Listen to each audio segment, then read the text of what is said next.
जय श्री कृष्णा। राधे राधे। आज हम सुनेंगे जेठ मास कथा की 12वें अध्याय की कथा।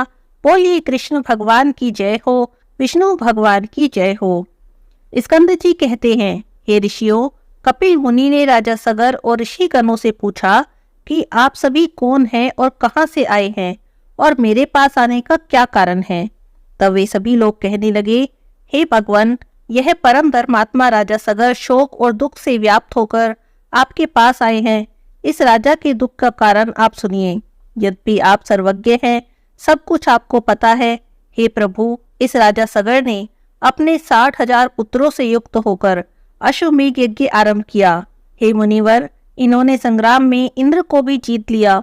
जब यज्ञ आरंभ हुआ और 60,000 पुत्रों और बहुत सी सेना के सहित यज्ञ के उस अश्व को पृथ्वी पर छोड़ दिया गया, तब वह घोड़ा फिरता हुआ अकस्मात ही अदृश्य हो गया। उस अश्व के अदृश्य होने पर उन वीरों ने बिल पर्यंत त्रैलोक्य में उसे खोजा और समस्त पृथ्वी तल के भागों को ढूंढा।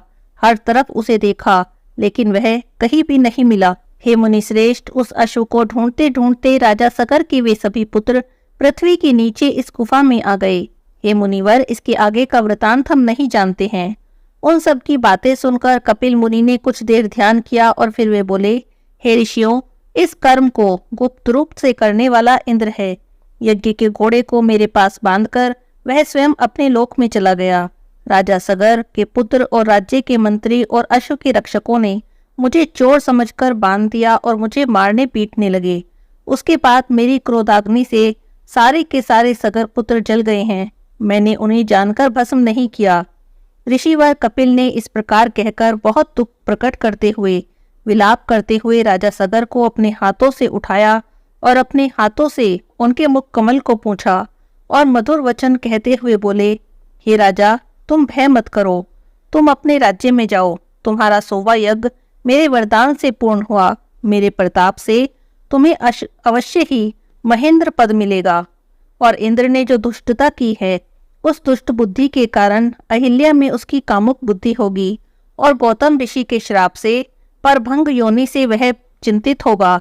इस प्रकार राजा सगर को वर और इंद्र को श्राप देकर फिर राजा सगर से उन्होंने कहा, हे राजन, तुम्हें एक प्रिय पुत्र की प्राप्ति होगी और उससे सत्या नाम की श्रेष्ठ पुत्री होगी और उनसे बड़ा शूरवीर सत्य पराक्रमी पुत्र भागीरथ नाम से विख्यात होगा, जो सूर्य कुल का भूषण होगा।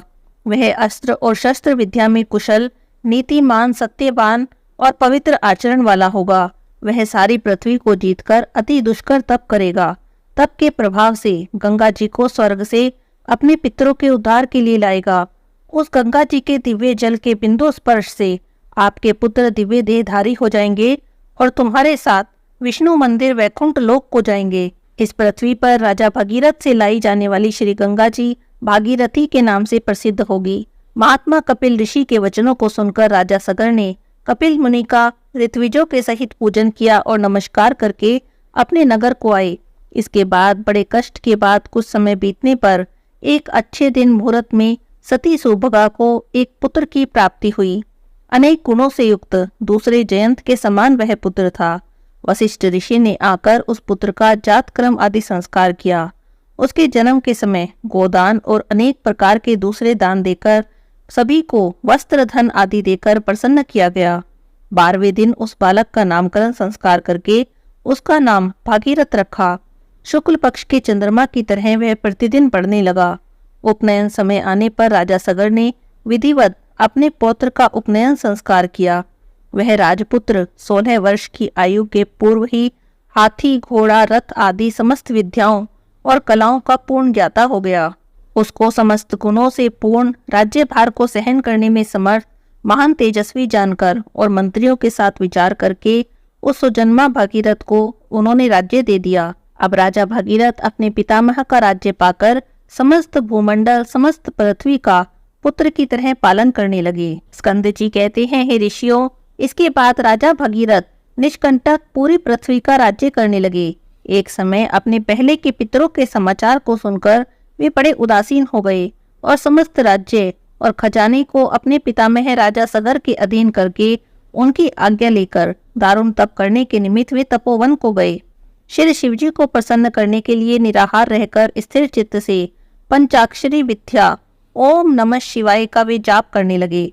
10 वर्ष के बाद दिन रात एक पैर से स्थित रहकर जल मात्र का आहार करके वायु पीकर तप करने लगे। इस प्रकार तप करते हुए राजा भगीरथ को बहुत समय बीत गया। तब भक्त वत्सल श्री शिवजी महाराज स्वयं वहां पर आकर प्रकट हुए। भागीरथ की भक्ति के वशीभूत होकर जब वर देने के लिए श्री भगवान शिव ने वहां पर आकर उनसे कहा, तब राजा भगीरथ ने शिवजी को देखकर प्रणाम करके उच्च स्वर से मधुर वचन में कहा। भागीरथ ने कहा, हे शिव शंभु, आपको नमस्कार है। सब सुखों को देने वाले हे जगन्नाथ, आपको नमस्कार है। विश्व के सर्जनहार रजोगुण स्वरूप आपको नमस्कार है। हे पालनहार सत्वगुण स्वरूप आपको नमस्कार है।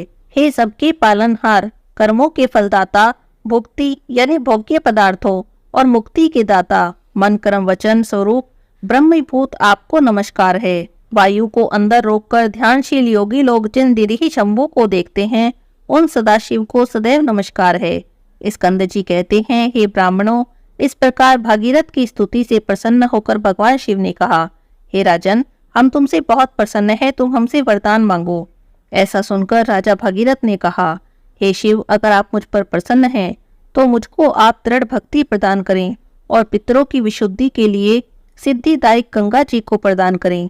भगवान शिव कहने लगे कि हे राजन, वह गंगा स्वर्ग में वास करती है। गंगा जी को यहाँ लाने में हम में सामर्थ्य नहीं है। त्रैलोक्य से वंदना किए जाने वाले श्री विष्णु भगवान की तुम वंदना करो। जिस उपाय से श्री विष्णु भगवान तुम पर प्रसन्न हो वही उपाय करो।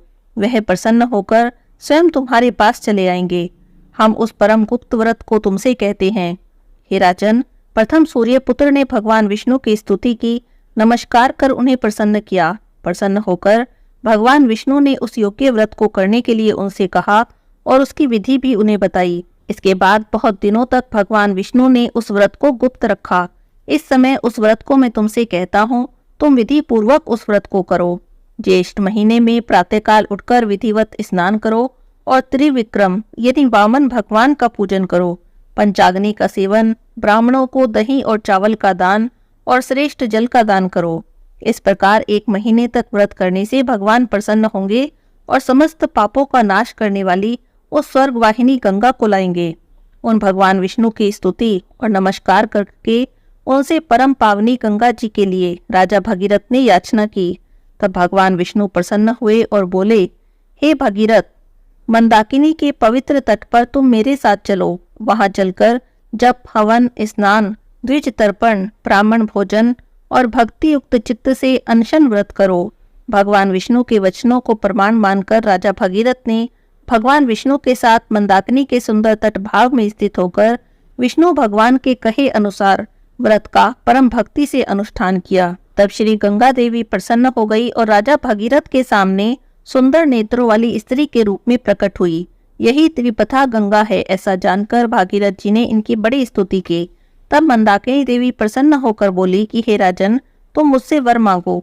ऐसे वचन सुनकर राजा भागीरथ ने कहा, हे भद्र, मेरे साथ आप पृथ्वी पर चलिए। पितरों की मुक्ति के लिए मेरे साथ पृथ्वी पर चलिए। भगीरथ को तथास्तु कहकर वह गंगा उनके साथ पृथ्वी तल पर गई। एकम के दिन प्रकट होकर दशमी के दिन प्रवाह रूप हो गई।